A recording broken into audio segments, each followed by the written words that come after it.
Welcome everyone to the Lofi Poli Sci podcast. I'm your host, Michael Pickering. That's right, Lo-Fi's and low fidelity, low quality, in your face, messy as can be global news show. It's Tuesday, Lo-Fi Nation, and you know what that means. It's time for Tuesday's Top 10 list. And today, we have an interesting one for you. One that I believe we've all wondered about, and likely even talked about.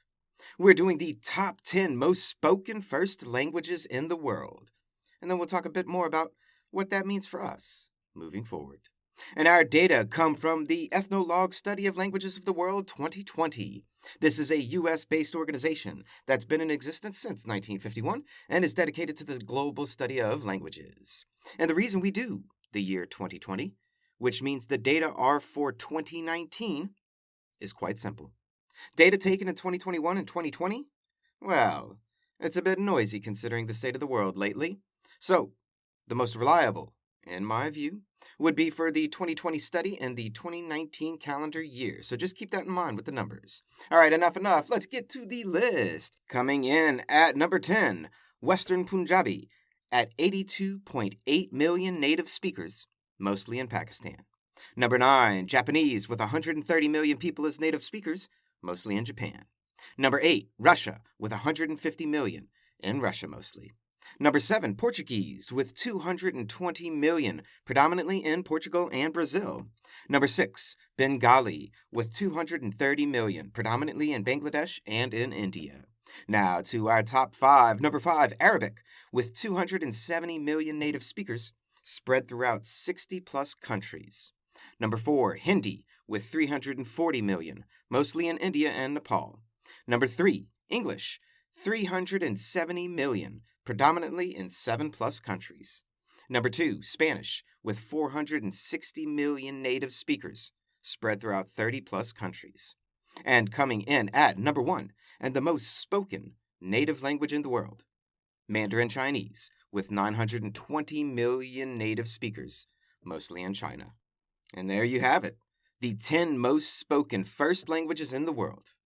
Now let's dig into it. Firstly, you should notice, and it shouldn't be that big of a surprise, that the most spoken languages in the world also correspond with the largest countries by geographic size, your Russia, Canada, China, US, Brazil, India, etc. And an interesting tidbit for you is the number of people that speak just these 10 languages as their native language in comparison to the rest of the world. When you add up all 10 languages, you have about 3.1 billion people in the world that speak these 10 languages. Compare that to the 7.75 billion people that live on the planet, and what you find is that about 40% of the world's population speak these 10 languages as their first language. That's incredible. That's a lot. However, it's only a lot when thinking about, well, how many languages are there in the world today? And for that, I'll give you a 5 count to guess how many languages exist on planet Earth. And 5, 4, 3, 2, 1. And for this one, we'll accept anything in between 6,000 languages and just over 7,000 languages. So yes, lots of languages around the world. And the reason for the big difference between 6,000 to 7,000, it's because people consider different dialects languages, whilst some do not. Opinions, simple as that. But for our purposes, we can easily say that out of over 6,000 languages across the world, that 40% of the world speak just 10 of them as their first language. That's a lot, people. Speaking only a small amount of languages. 40%, that's incredible.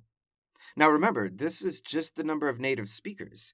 It's not, for instance, the total number of English speakers in the world. Because when you're doing that, then you have to add people who speak English as a second language, English as a third language, and the numbers climb really high really fast. But that is a different list for a different day. But who cares, really? What difference does all of this make? Who speaks what language, how many of them, blah, blah, blah, blah, blah. Well, if you're in one of those groups, one of these top 10, it may not matter that much at all. Life across the globe will likely be easier for you, linguistically speaking at least. However, if you are not in this group, and let's say perhaps in the opposite spectrum of this group, in one of the least spoken languages of the world, then you could find navigating the world an incredibly difficult thing. I mean, number one, you'd have to for sure learn a second and maybe even a third language to really converse with the world outside of where you are from. But also, just think about the internet. I mean, we feel we are so connected these days because of it. But remember, you can't do much at all with the internet if you can't read it. And whilst the internet is massive in these top 10 languages, it can be quite small in other linguistic groups. But that is a discussion for next week. And that's this Tuesday's Top 10 list. Issue 5 of Letters of the Lofi Poli Sci came out on Saturday. Get at me to be added to the emailing list. Do you have top 10 list ideas? Send them on in to me. Do you have good news to share? Share it with us. Always remember that Lofi Poli Sci is more than just me. It's the we that we be. Peace and well-being to all my human beings out there. Much love and always the best. Pickering, signing off.